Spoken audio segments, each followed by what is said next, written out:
The Chusky Boys!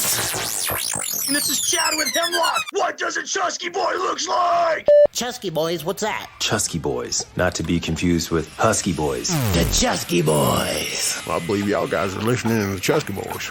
This is William Duvall, and you are listening to the Chusky Boys. All right, Chusky fans, here is probably our biggest interview, and we say that every week, but this week I mean it. With many of you will know, millions of people will know, Kyle Pfeiffer, also known as Blacklite District, huge on YouTube, Spotify, you name it, with us tonight, Mr. Kyle Pfeiffer. How are you doing today? What up? I am good. Again, like I was saying, I appreciate you guys having me on, and it's cool to do something locally based. So, oh yeah, man, appreciate it for sure. The only thing Kyle doesn't have on his resume is being Chusky. He's not Chusky either. We haven't had any Chusky people on yet, but that's all right. We'll get him. Right. You're looking pretty skinny, but as always, anybody we have on are a Chusky. Carmen as well, right? So not only is Blacklite District with us, but Carmen has joined us this evening as well. So Carmen, welcome to you as well. Welcome back, Goat. Thank you so much. You mentioned it, Kyle, about local. And I think that's where we should start, right? So me and Dusty are based here in, we'll say, Rapid City, South Dakota. And you're not too far from us, about a half hour's drive there in Spearfish, South Dakota, where you still reside, have a house. Tell us a little bit about that. How do you do what you have done here in the western part of South Dakota?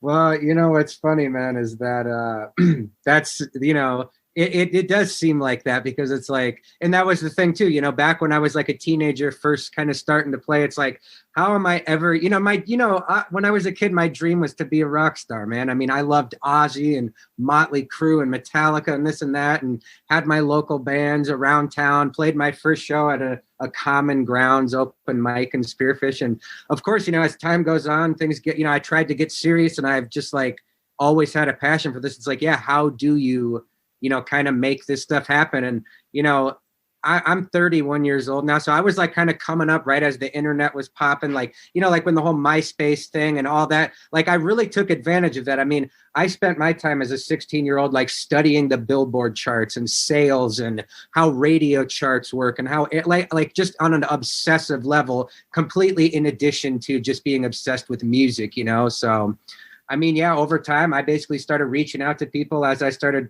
creating kind of a local buzz, which really didn't matter. I mean, either way, you know what I'm saying? But, it did around here to kind of be doing some shows. And kind of like I was saying before we started, I ended up meeting this guy named Stephen Short, went out to LA and met him, like just out of luck, after I had probably sent, hundreds of emails over years of time and years of learning and this and that. And, and finally I got someone to meet with me. We ended up making an album right outside of El Paso, Texas. And that was basically my start into like what I consider like being actually like in the music industry and like starting from the ground up, So yeah, almost 10 years now. It's crazy. So you're like 21. You said you turned 21 in the studio, right?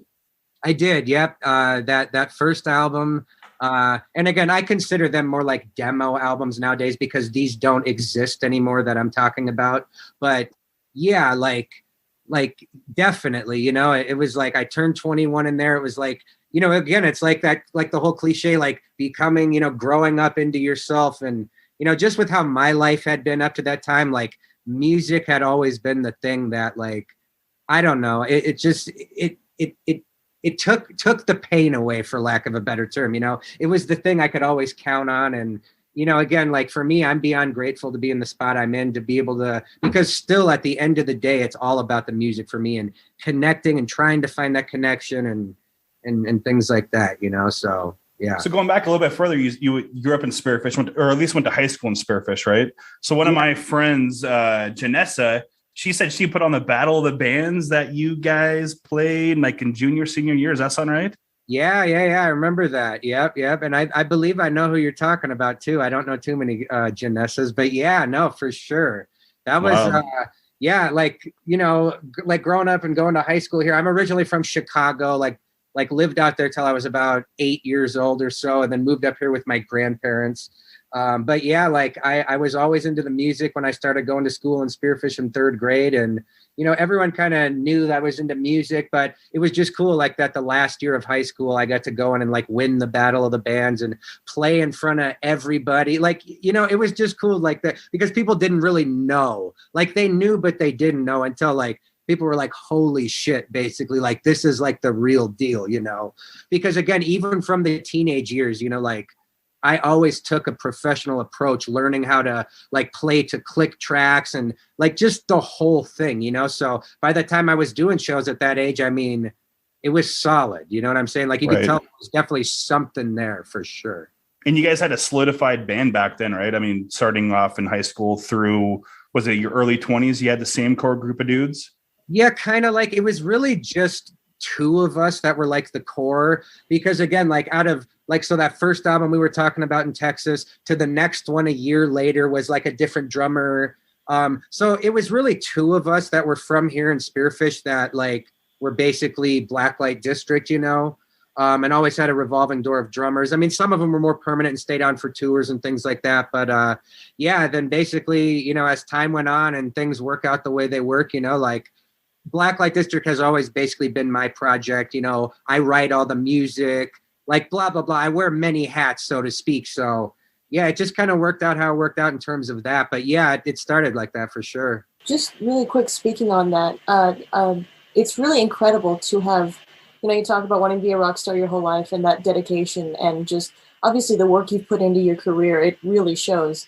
What was the young kind of hustle like for you? Because I know when you're up and coming and you're a kid and you basically dedicate your life to music because you know that's where you belong, it kind of separates you from everybody else. It's like this weird focus you suddenly have. So what was growing up in that kind of industry or putting yourself in that industry like?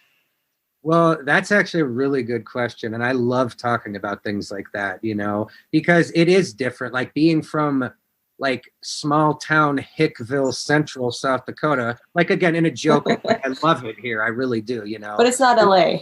Right, exactly. And that was always the thing, you know, like I grew up like watching Behind the Music's on Motley Crue in LA, the Sunset Strip. Like I was so obsessed with that whole like 80s thing, you know. And so like before, right around the time of recording that first album, like because that manager was based in LA, like we basically like saved up some money, like our grandparents and parents like helped us a little bit, you know, but we all rented a 1-bedroom studio apartment for $1,800 a month in Anaheim, California. Damn. Christ. Yeah. I mean, it's crazy, you know, and that was like, again, 8-9 years ago. And we went, there was this, there's a bunch of what they call lockouts in LA, which are like rehearsal studios that are like backlined, and you could basically just book time and you go into a room and all the equipment's there. You plug your guitars and stuff and you can rehearse. So we started doing that, like got our first show at the Whiskey, like had to literally buy 60 tickets that cost $600 just to get on the bill.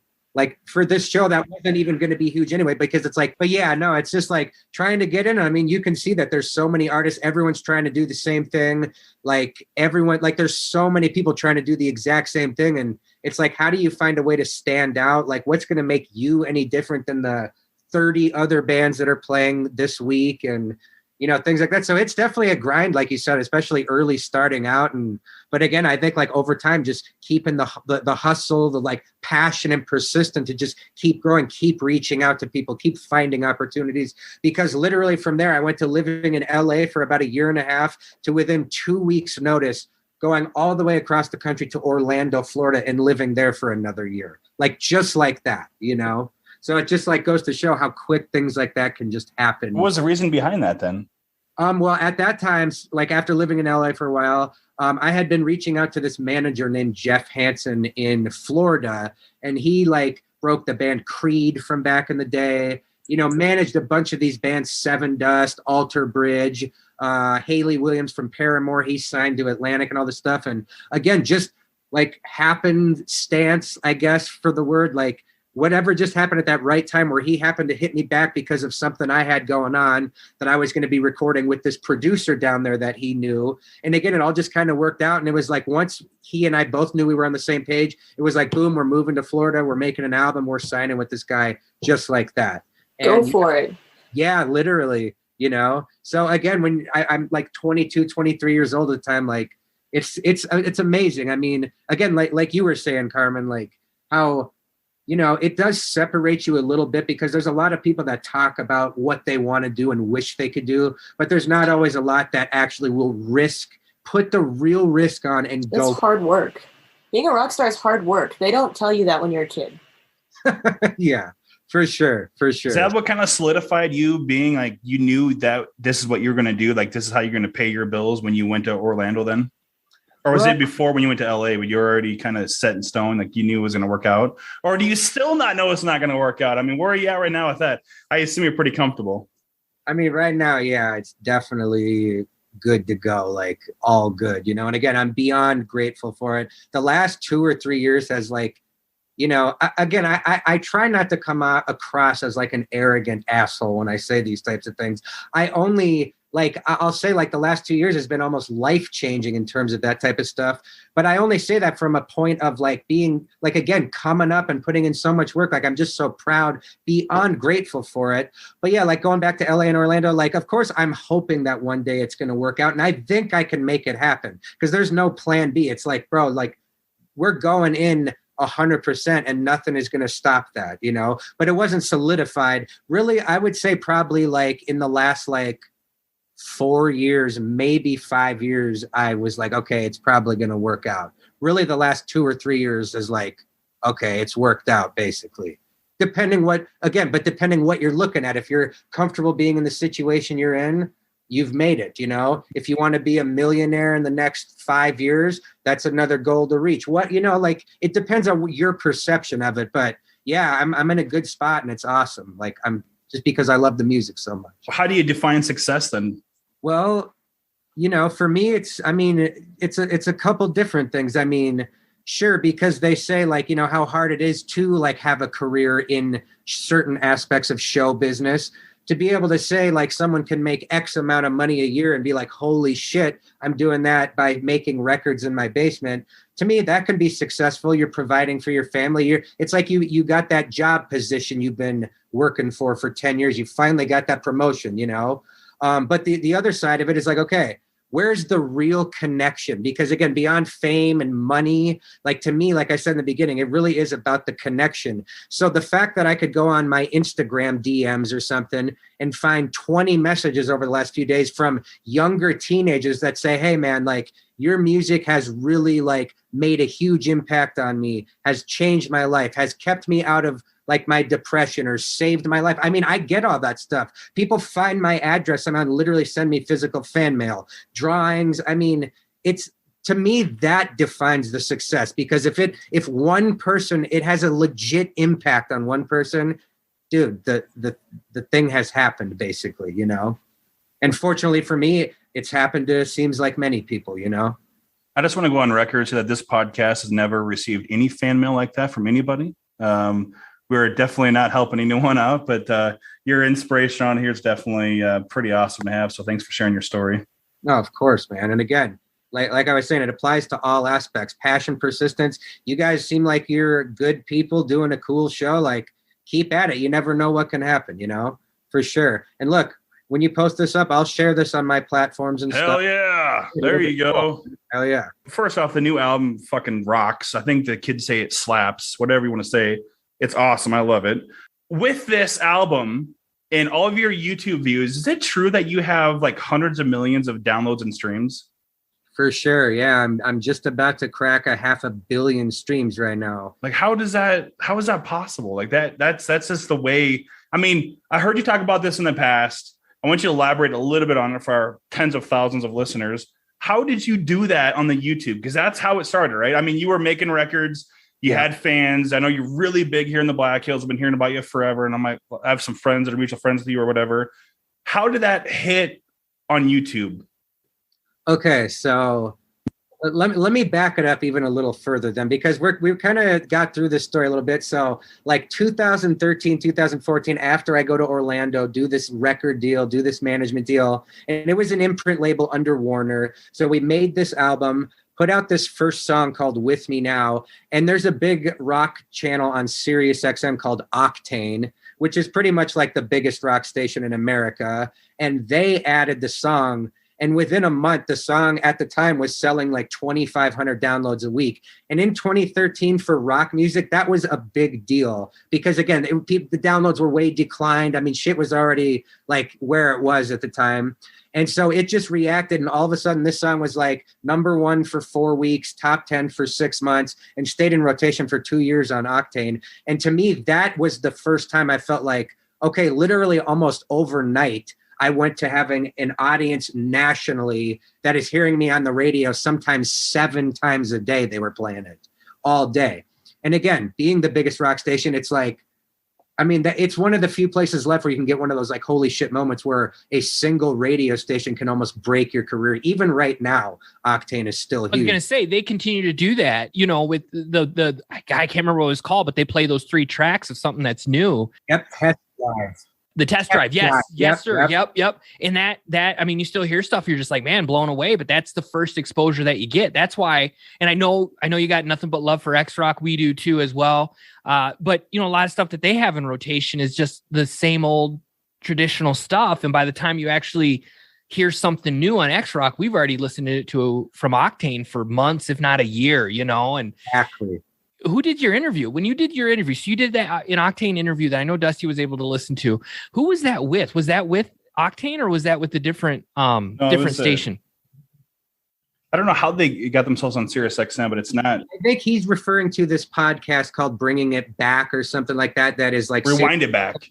There it is. Like that. Rewind It Back. Yeah. This was one I did lately, but no, back in 2014, I did go to New York City, Rockefeller Plaza, dude, right next to Howard Stern's studio. I was just about to say, it's like, yeah, in a company of greatness. Yeah, it was crazy. I mean, so Jose Mangan, who you hear on Octane all the time, he's who I did the interview with. And we did an hour-long interview right as our album was coming out. We did the acoustic songs. That's how, like, you know, my newest single right now is called Gotta Get Out of Here from this new album, 1990. They've been playing the shit out of it too. So it's just crazy. Again, over all these years, like, I consider myself like an Octane band now, basically, where pretty much every song I put out gets, you know, some of them are in for a long time, some are in for a month, whatever, but it always gets some support. This song is just spent a week in the top 40 on the Billboard mainstream rock chart, which means at that week, you know, just last week, number 38th most played song on rock radio in America. Did you just hit 17th too?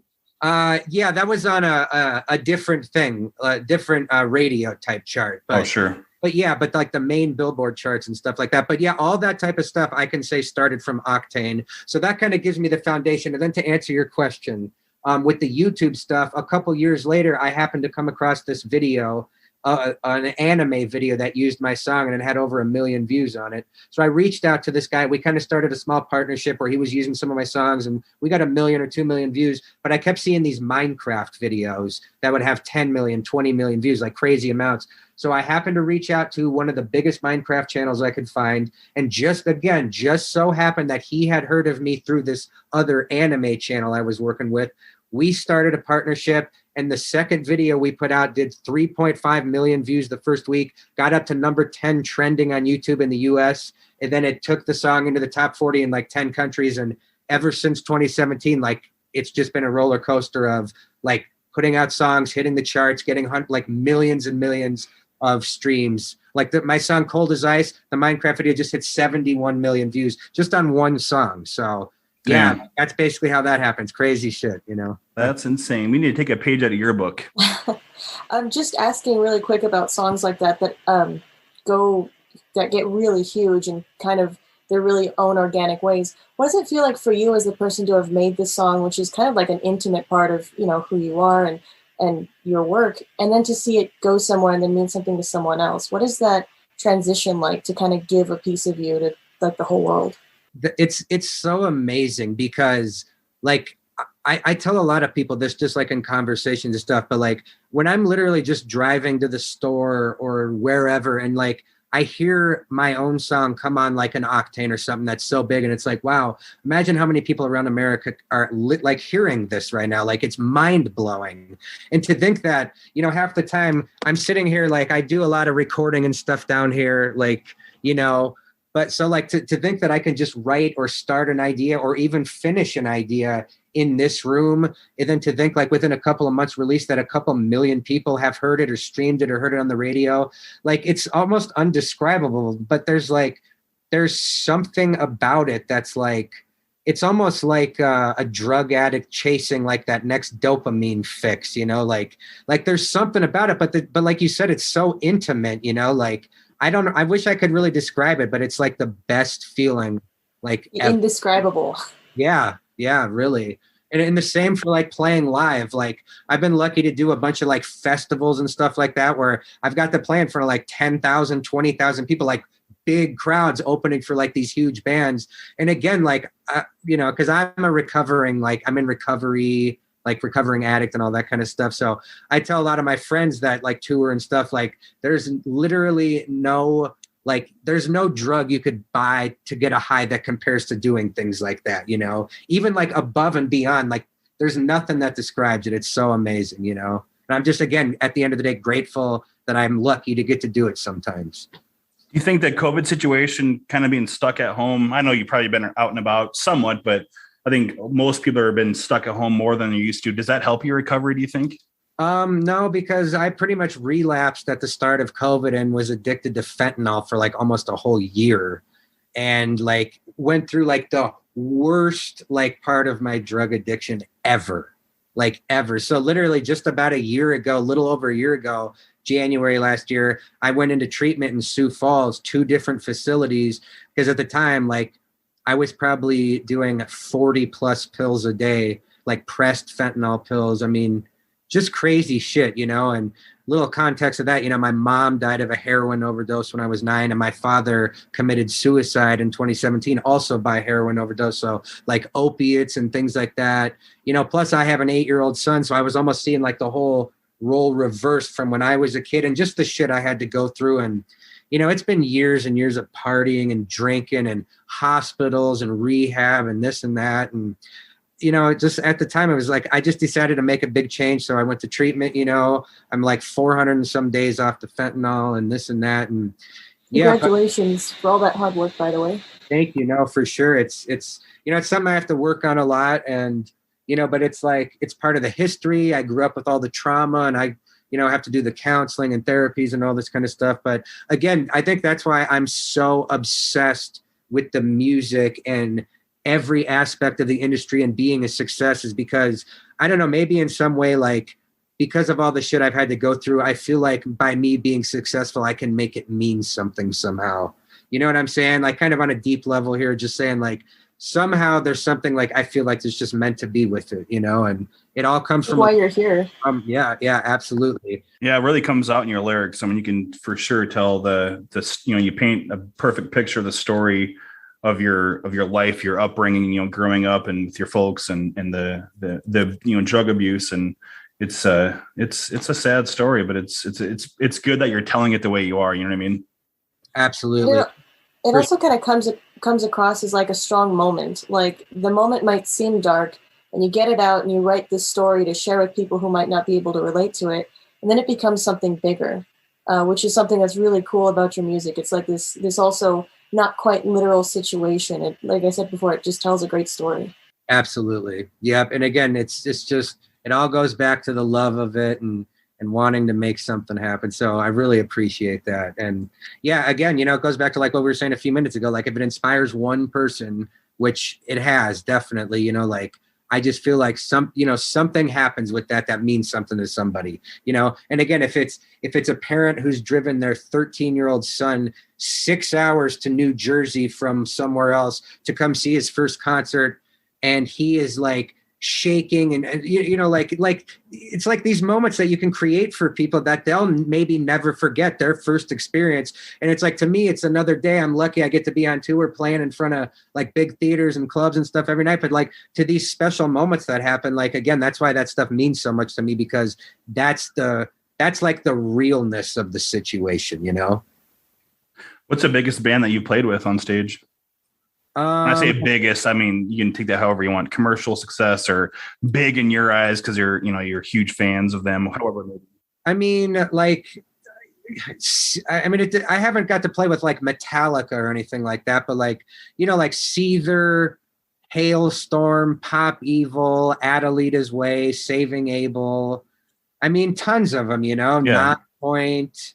I mean, there's probably 30, 40 of them. I could probably go on and on, but playing these festivals, playing shows, you just run into people, fucking Quiet Riot. I played with at the Buffalo Chip in 2020, Nice. How was that? How was the Buffalo Chip? I mean, it's gotta be pretty cool. We've all 3 out of 4 of us have lived here. We all know how huge a Buffalo Chip is. Yeah. Well, that's probably my first concert ever is actually Leonard Skinner at the Buffalo Chip. Leonard Skinner. Dude, my first concert was ZZ Top at the Buffalo Chip. Did I see them there too? Yeah, dude.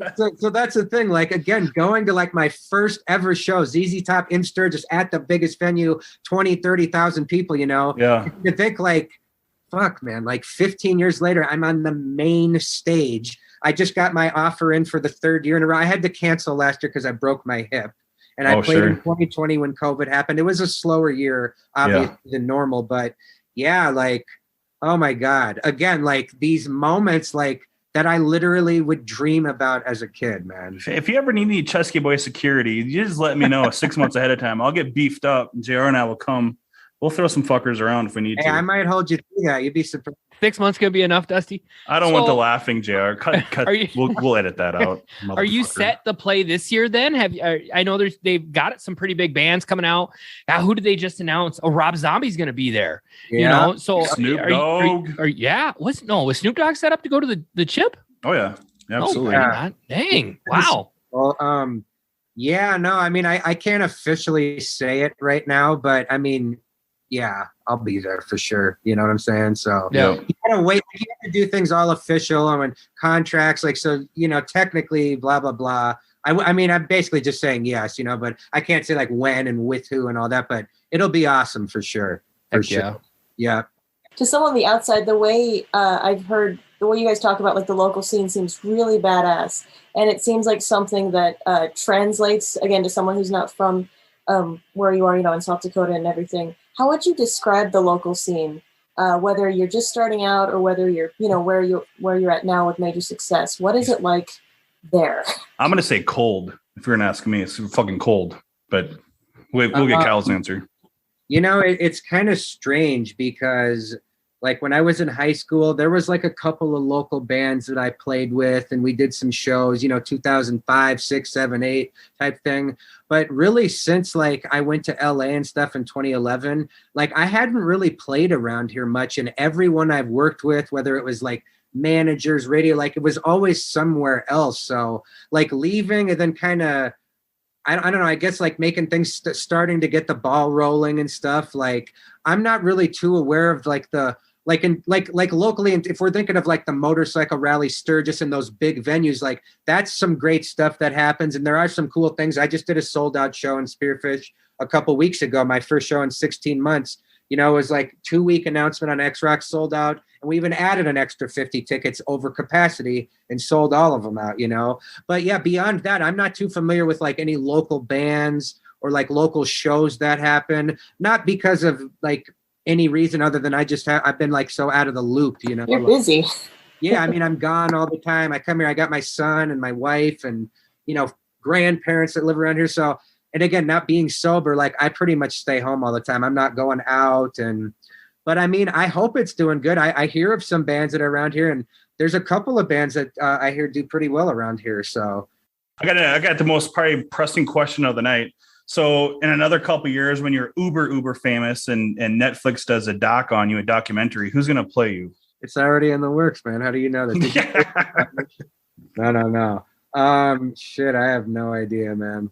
I have no clue. But it's funny that you mentioned that because, since 2019, I did 4 tours with Adelita's Way in 2019 and into the very early part of 2020. Great band. Have you guys heard of Adelita's Way? Absolutely, yeah. Yeah, they've had a bunch of #1 singles and stuff. And like the singer Rick, he kind of took me under his wing and kept bringing me out on tour, because he was seeing like all these young kids that were coming out, and just he's like that too because he's an independent artist now after being on all the major labels and stuff like that. And it's just so cool, man. Like to have things like that, and I totally spaced on what the question was, but yeah, good shit. Who would play you in a Netflix documentary? Oh, Then you yeah, got to tell us yeah. a secret info. Then you're like, but I tell these guys. I'm gonna wait for a bigger podcast to bust that out. Yeah, maybe we find the next big actor for that one. I don't know. I wish I could. Tom Holland, the Spider-Man guy, that might be cool. There you go. Oh yeah. Really quick, you mentioned being an independent artist, and something we're really interested in is that kind of journey for you, coming from not being on a major record label, having to do really hard stuff yourself and your team. What is the independent musician life like for you? What has that been? Well, like if we're talking about right now with how like I pretty much consider like what I have is like an organization in a way. And I'm independent. I basically have my own label that's called AK-19 Entertainment. Like that's our LLC. That's like where everything official goes through.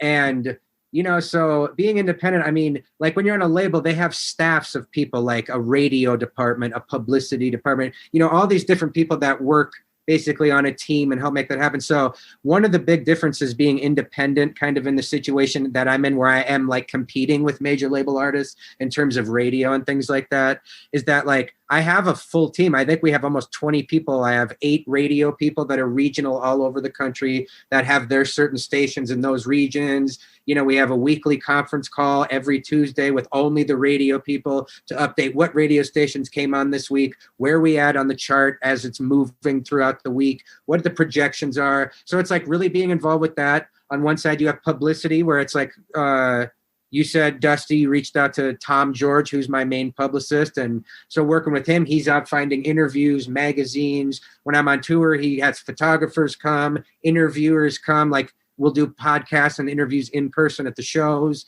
and then there's, digital advertising, Facebook ads, Instagram ads, TikTok ads.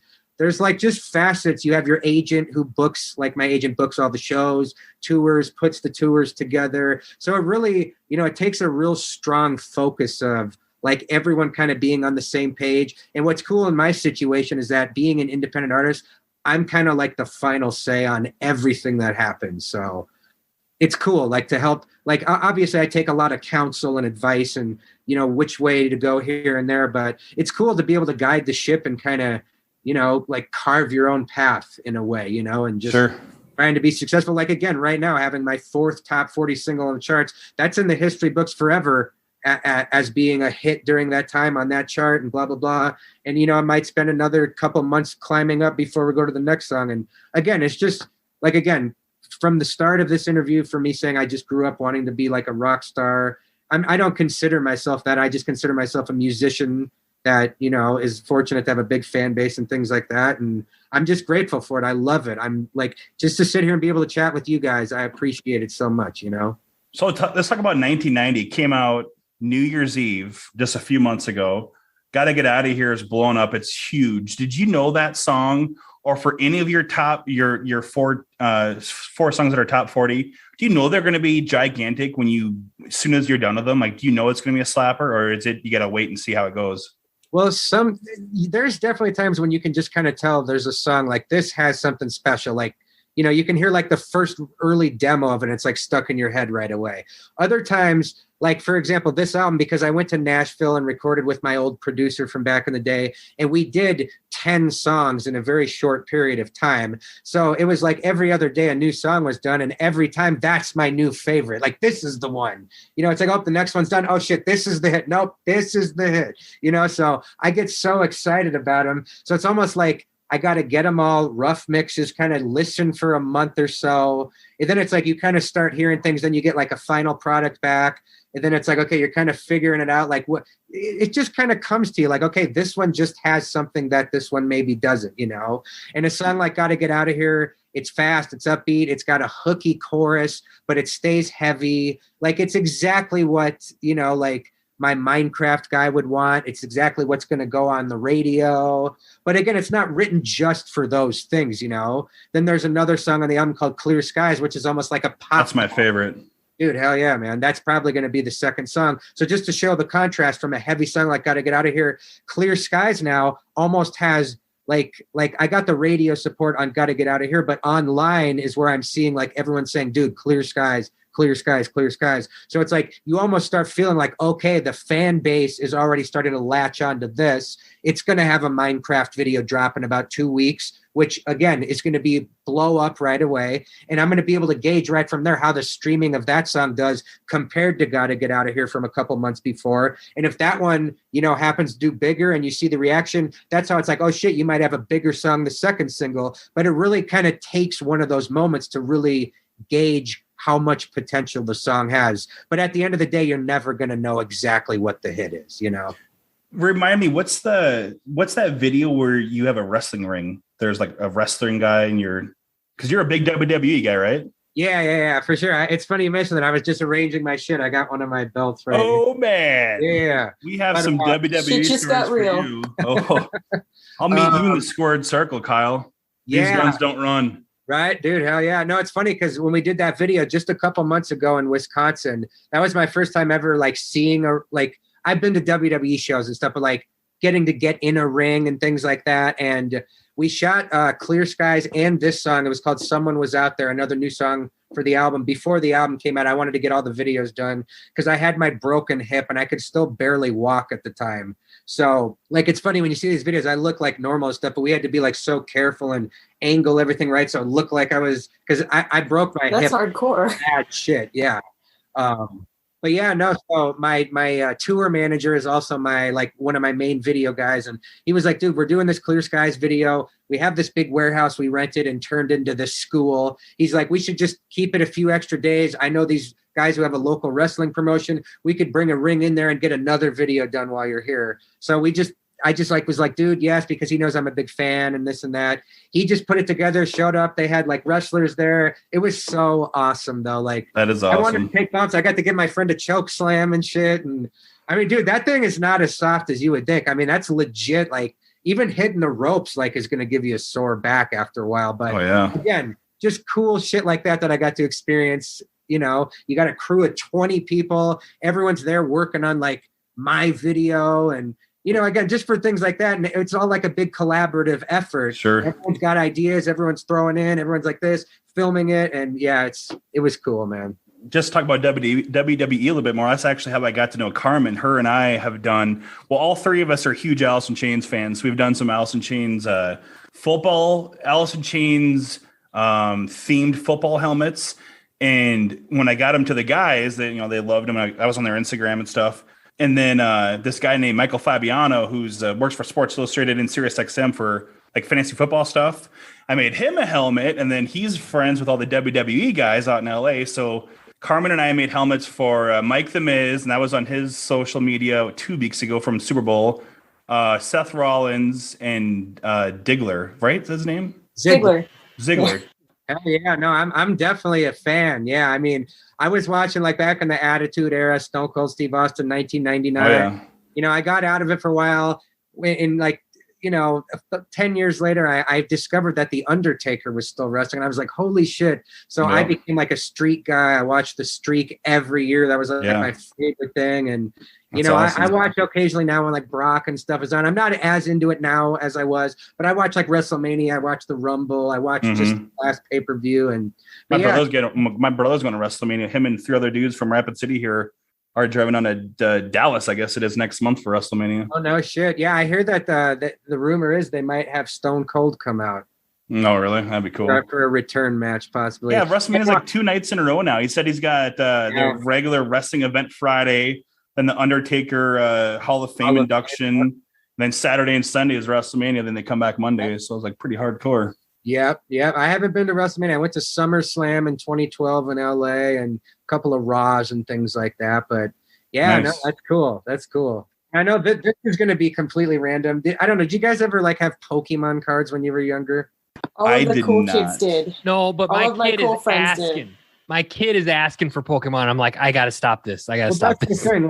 I used to when I was in 3rd grade, and my son last week brought home some Pokemon cards. He was like, oh, check this out. I was like, oh, yeah, I used to do that when I was a kid. And I went down to my basement here, and I found my old collection. And, bro, I pulled out this first edition Charizard. Oh, no. Do you know what that's worth?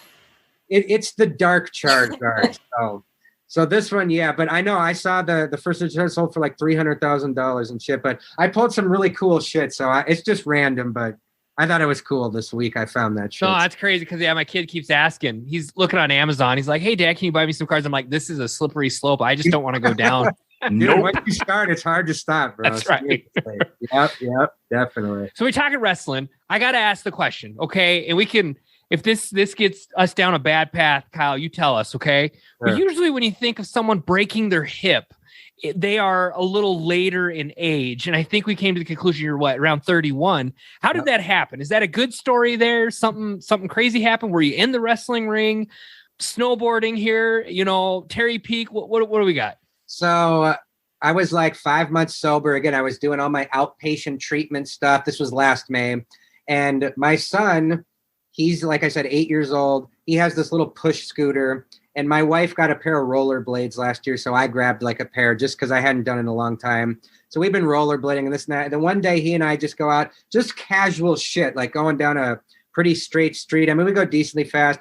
And I just happened to something happened. I was like, oh shit, like I am definitely going to wreck. Something got off and these like rollerblades are so heavy. You can't like maneuver at that last second, and I fell and landed like right on my knee. And the second I fell, it was like hard impact. And like, I let out like a scream almost. I was like involuntary, and I was like, oh my God, I think I broke my leg. Like dude, it was bad, like really bad. So oh my God, I told my kid, all these neighbors came out because they heard and saw it, some people. And so my son goes back to get my wife. She drives the car over and I couldn't get in it. They finally got me standing up. So we had to call the ambulance. Oh my God. And now think about this. I'm 4 or 5 months sober, coming off like an opiate addiction, like painkillers and stuff. So in the ambulance, I mean, I can't remember what the thing is called, but they take some sort of like pulse or heart rate. And she was like, oh my God, like you are in excruciating pain. And I'm like, yeah, no shit. So you kind of look the other way for a bit. Like, so I was on a certain medication at the time. So they had to give me fentanyl actually to override this medication. And the crazy thing is that first night in the hospital, I'm getting no pain relief, even with the narcotics they're using because of this certain medication I was on, And the first night in the hospital, they actually OD'd me on the fentanyl and I had to be Narcaned in the hospital with the broken hip. Like it was crazy shit, man. So the broken hip wasn't bad enough. Yeah, for real. Yeah. And again, like not being able to get the pain relief, like just, oh my God, it was just I never felt real pain until that. And I thought I'd been through some pretty painful shit before, And again, so this was like 9 months ago now almost. And I'm really just a few months into walking again. I spent 3 months stuck in the recliner, could barely use crutches because it was so painful, but what happened was like, because I was stuck in the chair, I played so much acoustic guitar and was writing so many songs that's how I ended up recording this new album, 1990. I wrote all the songs. And then literally like 3 months in, I drove 2,600 miles with the broken hip on the crutches to Nashville and recorded 10 songs in like under 3 weeks and drove back, came back to so it's been a crazy year, like crazy. I think a little earlier you said, I don't know if I call myself a rock star because I just do what I do and I love. I think we can concretely call you a hardcore rock star at this point. At least in this regard, I think we can safely say that. And a YouTube star too. I want to see that YouTube award I hear that you have. You have that around? The YouTube yeah. You want to see that? Here, hold on. Kinda. The curiosity. Here it is. Nice. Cha-ching! So Whoa. the play button. Yeah, it was so again, like this is another one of those things where because of like the Minecraft and the YouTube success, like it almost feels like this is more of like a modern day like gold record or something because you're reaching that new audience. You're finding success in, non just radio and like the traditional standard kind of thing. It's like finding an audience and a platform that really is yours. And it's like prices, like you can't buy a hardcore fan base. And like, to me, this was hands down a dream come true. You know what I'm saying? And believe me, one day I'll have the gold one for 1 million. Mark my words. Oh yeah. No, I don't doubt it at all, man. So do you look at other platforms like Twitch and stuff like that to do something maybe more live? I think YouTube does the same stuff because you did like a live show for your album. You did an acoustic set. Yeah, and actually, I do quite a bit of live streams on YouTube. I just don't keep them posted up to like clutter up the channel, basically. So they're like deleted right afterward. But I used to do it a lot more live streaming, but I do live stream here and there and just get on and chat with people. And that's the cool thing too, because I can go on the live and like the comments just don't stop. Like there's just no shortage of it, like shit happening. And I mean, it's awesome. But yeah, people ask me about Twitch, a lot of my fans, because I'm like bigger in the gaming communities and things like that. So, I mean, I try, I haven't done a lot of Twitch. I do YouTube streams here and there. And again, like I try to be real social, like on social media, like I was saying, Instagram, DMs, Twitter, TikTok a little bit, but like I try to reach back to everyone who hits me up, and it's just cool, man. Like, again, coming from the whole kind of shebang here, it's like, I'm just happy at the end of the day, because shit like this just means that much more when it means so much personally. It's not just like, oh, I want the money and I want the fame and the notoriety and blah, blah, blah. It's like, it feels good because it's about the music when it comes to these types of things, So that award, how many views is that for then? Is it 1 million views or? This is for 100,000 subscribers to my channel. Oh, gotcha. Okay. So it's no small feat, like legit, because YouTube goes through, you can't really manipulate like buying fake like subscribers and fake views, because they go through a couple times a year and delete that shit. And you can be banned and flagged and shit like that. So it has to be verified. They basically audit all your numbers and stuff like that. So I'm about to hit 200,000. Actually, I'm like 4,000 away, 196, I believe. But yeah, just things like this are just so cool, because again, it's like new age. I feel like I get to have kind of the best of both worlds, of the traditional like radio success and playing the radio shows and festivals, but also new age kind of video gaming. And it just brings it to a whole nother level, I think, and so Dusty, to break that down from a mathematics standpoint, he has 998,000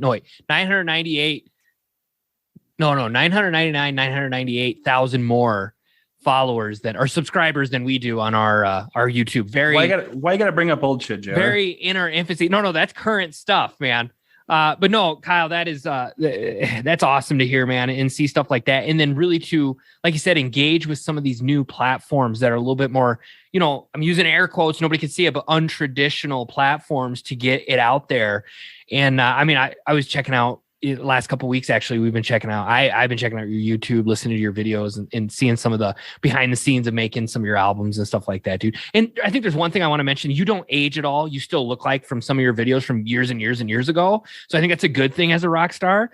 Yeah, I was gonna say that's a big thing for You're me. like, holy hell, Tommy Lee, he looked like he's aged like 30 years and it's been 5, or whatever. Whoa, let's be nice there. I'm Damn. seeing the hoodie. I'm seeing the hoodie, Carmen. That is harsh. I'm watching that Pam and Tommy show on Hulu. On Hulu, yeah. Oh yeah, it's Tuesday. It's Wednesday. Yeah, there's just a new one. It went out tonight. So, and again, I was a huge Motley Crue fan. I actually liked the Dirt Malone track. I loved the Dirt, of course. What? That Post Malone, and see, that's the kind of thing that I love about Tommy, and kind of it relates to what we're talking about. Is there's someone who's always kind of reinventing themselves, kind of getting in on the ground floor of things that are new, non-traditional ways of doing things, like doing a song with Post Malone. So absolutely, kind of like this. Yep. And again, like Post Malone, he did the track with Ozzy, which I thought was fucking phenomenal. Oh, it's amazing. Yeah. I just love things like that, because that introduced Ozzy after 5 decades of already like a legendary career, then being introduced to a whole other like young mainstream audience again, another generation now. And that's, that's why, again, like comparing to what I do, like with the Minecraft thing, and some of these videos are 4 years old is all, which is a little bit. And some of these kids are like, oh, this was my childhood from like 4 years ago. So it's just like, I look at like just as an opportunity, like for myself as an artist, like to try and have, like, if I could be grateful enough to have a fan base like that someday, it'd be incredible, But yeah. And on that too, because someone got me on a Tommy Lee tangent. But growing up as like a big Motley Crue fan as a kid, you think, oh, if you want to be a rock star, because you think that there's going to be like, and then I need a record label, and there's this like traditional idea you have in mind. What was it like for you to then kind of be in the middle of it and go, oh wow, it's actually not like that. I'm doing different things. I'm reinventing how people perceive and get my music. That's a great question because it's crazy, you know, like, because when I was first starting out, you do have that like thought of like, okay, I need to do all those traditional things. And that's what I went after, like, you know, trying to get a record deal, like trying to get this, trying to get that. Oh, could you imagine someone offering hundreds of thousands of dollars for my albums or to do an album? Like, you know, that's the stuff you think back then. And it's like, you like, I don't know, for me, it's just like you put yourself in that position and you envision that that's what it's going to be. Exactly. Yep. And then like going on tour for the first few times, you know, because of all the stories, like Motley Crue behind the music, like how shit crazy is on tour, you know, it's like, oh, like you expect it to be some way. And some things still are certain ways, you know, on a smaller level, of course. But yeah, it's just like, and again, you always think you're like you're trying to find this destination, like, oh, if I just do this, or if I could just do that, if I could just have this one extra thing, that's really going to push it to the next level. When what I've learned, like over the course of doing this for a few years, is like every time I look back on the last year or what's happening now, it's like, wow, that really was the important stuff that was happening. You just don't realize it while you're like on the journey, as they say. You know what I'm saying? Yeah. So you're just going forward and up as much as you possibly can. 100%. Yep. And that's the thing for me, like it always has to stay exciting. There always needs to be, you know, I have a lot of long-term goals, but it also has to be with a lot of short-term, smaller goals, because short-term, smaller goals that you can reach on a weekly basis, whether it was like, oh, I want to get 10 new subscribers on my channel this week, or small things, you know, it's like those things add up if you're always reaching a short-term goal, because those things are going to help in that long-term plan of reaching those long-term goals, you know? So it's just, there's always got to be something next. What can I do next? What else can I do? Where can I make this happen? You know? And it's just like, it's like that always pushing forward mindset at all times for me, basically. And believe me, talking like this, how we're doing right now, is how I would talk with anyone else 24 hours a day. So it's not like, you know, that's the obsession I have. Not on. Right, exactly. It's always on, basically, till I'm ready to get in my jammies and go watch TV for the night, you know? Then it sleeps on. Yeah, for sure. Yeah. But again, that's why I try to have other hobbies like wrestling or whatever kind of shit I can do, because I'm so into this one thing that I need to kind of get a break here and there, you know? So I try to do other things too, as much as I can. So you're saying you're into like knitting and macrame sweater making kind of hobbies, right? Yeah, I mean, I'd be sitting around making some shit. Yeah, for sure. So you talk about Post Malone and Ozzy. Who would be like your dream artist to work with, whether it's a song or a tour or a whole album, whatever it may be, or maybe not even an artist, maybe a director. It could be anything. Who would if you had like the one person you could reach out and they would say yes no matter what? Who would it be? I mean, because I was such an Ozzy guy, it would have to be Ozzy, just for me personally, knowing that me and Ozzy Osbourne have a track. I mean, that's a dream come true. In terms of like a commercial standpoint, obviously I'd love to do something with Post Malone, just because of the impact that would have for me, hands down. Just by being associated, he's going to give you a look and the things you get from that. I mean, things like that. But just on a real like musical thing, I mean, like I'd love to like write a song with like Metallica or like a Guns N' Roses or something, or like even like a Led Zeppelin, Black Sabbath, like something legendary, you know. That's my answer, I guess. Those are good answers. And the thing about Post Malone too is there's another guy who's really, you know, has roots in punk rock, you know, is someone who really, really busted his ass in Austin in a punk band and then went, oh, hey, I'm going to do something new, try something different. And I love the fact that he has that background. I believe he tried out as a guitar player for like Escape the Fate or something. And, you know, his hair didn't slant enough.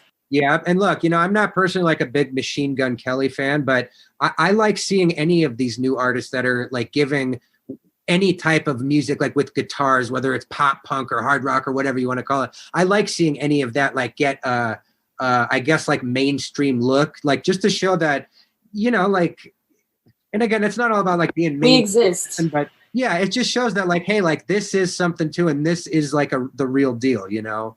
Because I feel like any music that has guitars is like pretty much underground these days, you know, in terms of like, you know, back in the day when like a Metallica or a Guns N' Roses would be like the fucking popular thing, you know what I'm saying? Whereas now it's like only pop stars and shit like that.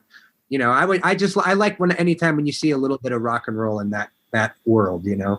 It adds an edge, and it gets kids onto something different.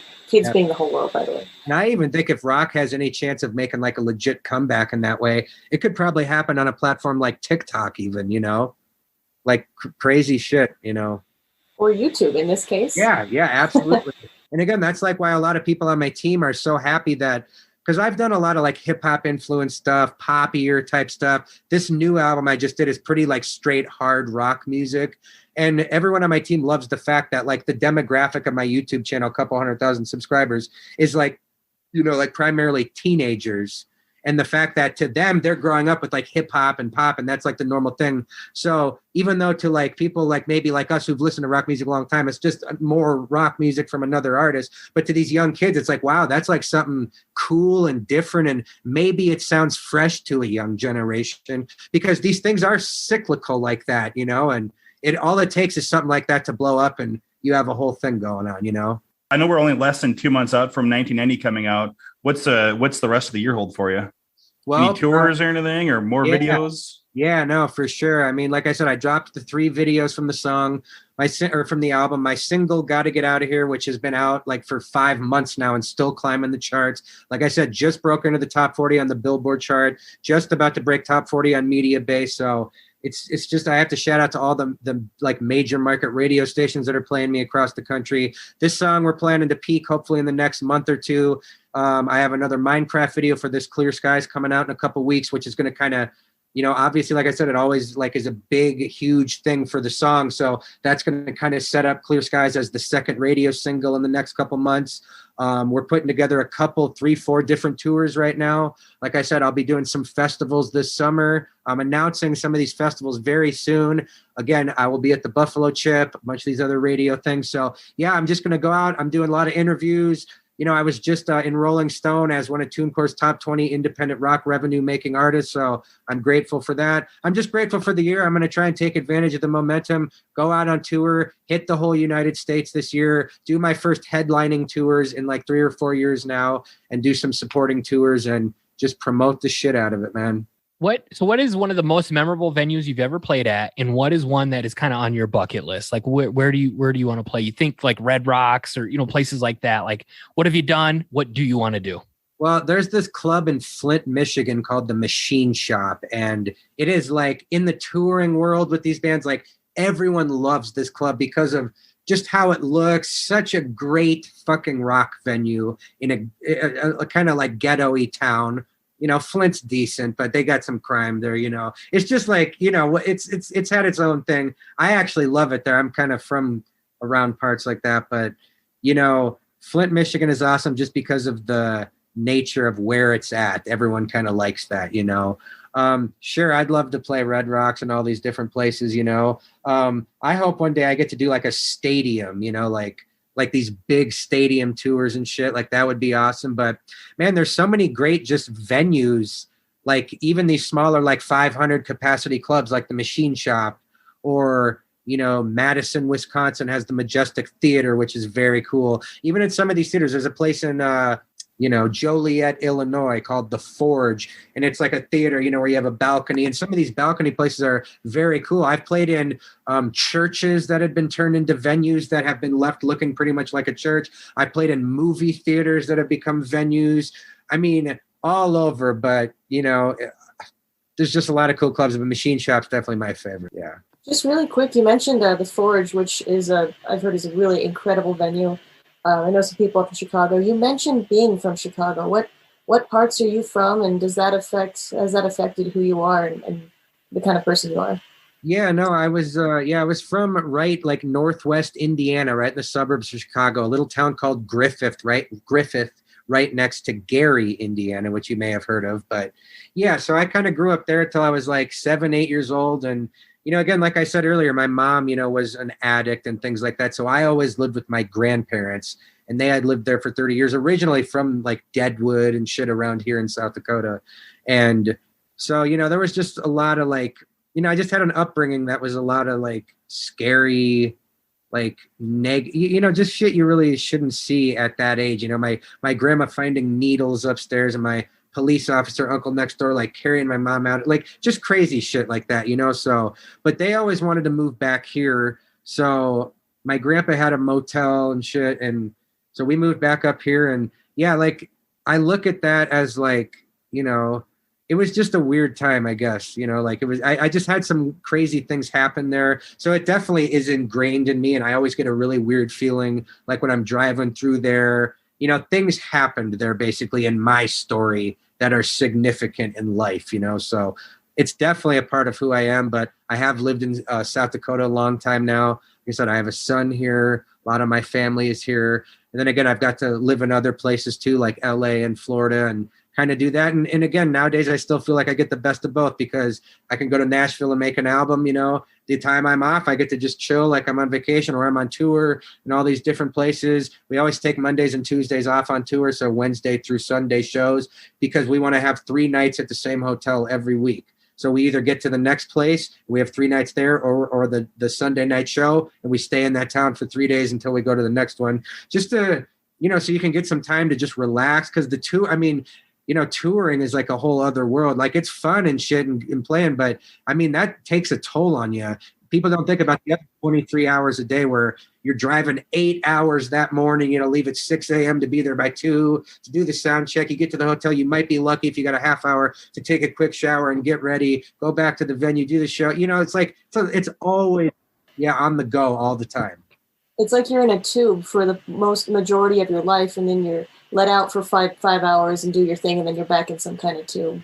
Yeah, that's crazy. Exactly. And I've thought that same thing in my life. How it's like, wow, it's literally in a tube. Yeah, it's like you get used to it, and after like a few weeks of being out, you really kind of start getting in the groove. Where it's like, okay, like I'm on this schedule now, and then it's weird because you come home and it's like, you almost feel like what am I doing? Like, so I'm like, I'm waiting for something. Yeah. Like I'm just sitting here. Like, what am I wasting my time doing? But again, because of COVID, because of my hip and all this like rehab and shit, I haven't toured in almost 2 years now. Like I said, I just did my first show in 16 months in Spearfish here, sold out. It was an awesome time. And, I'll be announcing tours very soon.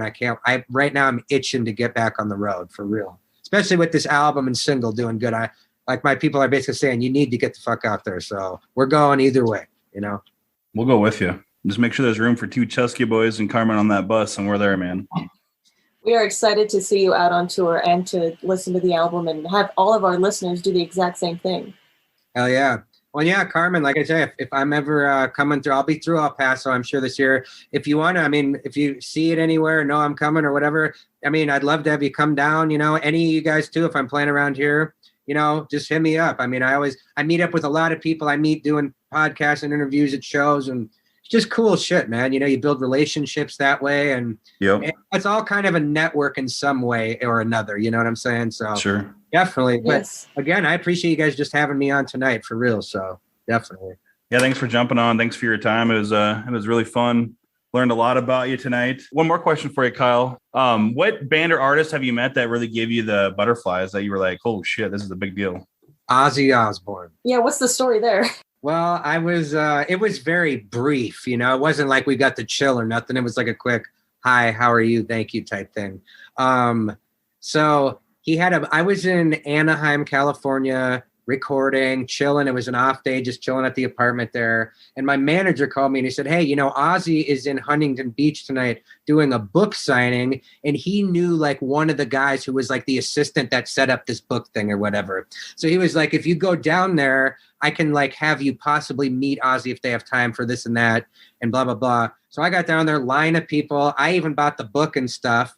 And yeah, like right before the whole thing started, like I got to go in right where he was, like the whole line was in there. Everyone was in there. He was in there. I got to come up and he signed my book. And I just said, Ozzy, pleasure to meet you. Thank you so much. And he just said, you're welcome. And that was it. But it might as well have been slow motion with like fog and. Totally.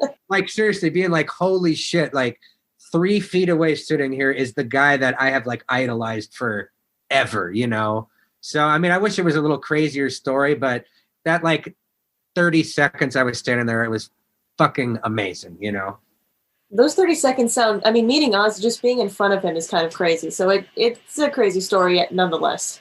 And I kept thinking at the time, it was like, I can't believe I said thank you. And Ozzy Osbourne said, you're welcome to me. He addressed you. Fanboy. Yeah, for sure. Yeah, definitely. So again, man, like shit like that I could have never dreamed of like happening. Like, fucking like so like God, just the 16-year-old kid in me even right now is freaking out over it, you know.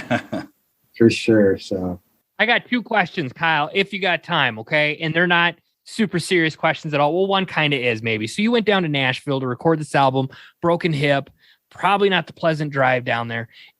It's your Blacklite District, right? As you said, this project is you. Are you recording all the instruments at the new album back in Nashville, of course, and all the previous ones? Is it all you doing the bass, the drums, the whole works? Is it session musicians that you use? Do you have people that you like, or what does that look like? Pretty much all me. So for example, in this 1990 album, I went to Nashville. The producer is Brett Hessla. He was in Creed, the bass player, and he was the singer of a band called Dark New Day, and he's produced a bunch of like platinum hits and shit like that. And I worked with him a long time ago, and I knew I wanted to work with him because it was going to be just him and I in the studio. So, you know, I had like 6 or 7 of the songs pretty much fully like close to written. Obviously, when you get in with the producer, we kind of dissect them, change things around here and there. And then we wrote like 3 to 4 of them on the spot, kind of like, and yeah, so basically, we would program some of the drums, which I do a lot of programming. And then we'd use samples from real kits and stuff like that. We've done it where we record live drums too. You can get a great sound out of either or these days. This time, because it was just us two, we did program the drums. He recorded all the bass. Again, being the bass player for Creed, he knows a little bit here and there. And then I record all the guitars, do the vocals. He does harmony vocals. We kind of combine together on the programming. And, you know, if we use some 808s or some beats or some synths or whatever, like extra, because I like to have a lot of elements of like pop and hip hop and some of the stuff. Not this album so much, but probably the next. But things like that. So it's a real collaborative effort. Especially this way. The previous albums I've done have been a lot of me literally sitting in this room. Like Cold as Ice, one of my biggest songs, almost 100 million streams combined, recorded right in this room. You know, I had a song last year called Falling. That was like on Sirius XM, the Pulse, a pop channel where I was literally being played like next to Post Malone and shit, which is awesome. Getting pop airplay, another viral Minecraft video that got up to number 3 trending in the US the day it came out on YouTube. Fucking incredible, man. After the PlayStation 5 announcement and the Bill and Ted trailer was my Minecraft video for Falling. I think about 800,000 views that first day. So yeah, but when I do this more heavy stuff and I'm going to do my next album with my producer again, yeah, it'll be more like that. And I might do some more live drums next time, but yeah. That's awesome. Cold as Ice, that song. Where was that recorded? Is that in Art Alley, Kyle? Or where was that at? I see Art Alley there. Yeah, for sure. It was in Art Alley. It's almost a video I'm embarrassed about now because it's like, you know, you can tell it's amateur quality. I shot it on a fucking iPhone and all that. Yeah. But again, I think the video has like 3 million views or something like that. So there again, that's why I learned over time where it's like, even if it's not the best quality, it's like, man, you're putting in the effort to give some sort of content. You know, obviously the videos I put out this year are like real, like professional budgeted videos and look great. But dude, that's so cool because again, it just showed at the end of the day that it was about the song. The video, yeah, whatever, but millions of people watched it. You can see the comments and shit on there. But yeah, that was right there in Art Alley. It was like, dude, let's go shoot a video today. Like I heard about that art thing in Rapid City. Let's go find it literally on an iPhone and shit like that, man. Like quick moment. In some of those videos that you have on YouTube and how long they've been on there for years and years and years, you know what I mean? And then to still see, because that was one thing I looked at. I wanted to look at the comments, Kyle. I really wanted to see, you know, and you always hear very positive, motivational stuff. You did this and you're definitely interactive on there as well as responding to them. But then for those videos that could be 8 years old or what, you know, old for, we'll call it social media, right? And to have people commenting on it 5 days ago. Dude, to still have those people watching it, not only watching it, listening, but to make a comment on it. It's just that's got to be amazing for you, man. Dude, well, it's a great example because like the song Cold as Ice, you know, at the time it got played 500 times on Octane, which is crazy. You know, it was a top 40 single on the charts. The Minecraft video is at 70 million streams and it was hot at that time. And the crazy thing is that it was so big then that it's grown and like 4 or 5 years later, the song is streaming more this week than it did at its peak 4 or 5 years ago. It continues to grow. It's got something like 25 million just US streams. So that's halfway to gold right there. And technically the song should be gold, but they wouldn't audit the Minecraft views. They wouldn't use the Minecraft views in the audit, but it has enough streams to be a gold song. So yeah, but it's just crazy like how, again, because of like the YouTube thing, people keep discovering. They hear the new song or whatever's popping right now, and they go back and discover shit from years ago. Dude, it's incredible, man. And again, I like I said earlier, I think shit like this goes for all things, podcasts. It's all content, and the ownership of the content long term has so much value, you know. And in such a modern way too, because the creation of content is kind of currency at this point, and it's still evolving. And so to be at the forefront of that is just badass. Definitely. And again, I love it, you know. All right, we got one more. I got one more question. We'll probably cut out. It's lighthearted, Kyle. Okay, so you go on these tours, you have all this stuff lined up, and you always talk. You always hear like the writers that bands have or musicians have, and they have some of the goofiest shit on there, or there can't be brown M&Ms, or they all have to be green M&Ms. Do you have? I know it's lighthearted. I know it's a goofy question. We've talked a lot about some serious stuff, man. I want to end it kind of on a goofy note, a Chusky note. What do you have anything specific in there that's kind of goofy, or it's got to be this, or it's got to be that? Something that's kind of, I don't want to say out of this world, but very unique to you as Blacklite District. Well, not these days so much. It's the pretty standard shit, you know, water, beverages, snacks, food, blah, blah, blah. But back in the day when I used to party, it was always 2 bottles of like Jack or whatever. And I loved that every night I could get a free carton of cigarettes every fucking night. I used to smoke. I kind of quit when I got out of treatment. I still vape and shit, but sure. I used to smoke like a pack a day, or if not 2 sometimes. And yep. So yeah, I just always thought it was crazy that they would just give you pretty much anything you wanted on there, within reason, of course. Sure. You know? And there are some places that you just don't get a writer still, you know. It's not like every night is like luxury, and some nights it is like, oh my god, this green room is amazing, there's service, there's a buffet, there's pizza, blah blah blah. And then some nights it's a fucking, dive fucking, you know, you're standing in a closet basically. So it's not always like that, but there are those good times, you know what I'm saying? I'm just trying to keep some realness in it, because even at this stage, man, there's always going to be those random Wednesday night shows that you don't have any radio support in or have never been in, that are just hit or miss, you know. But luckily nowadays there's less and less of those, but it's always a grind, and you always got to be like kind of humble about it. You can't go around like being an asshole to people, and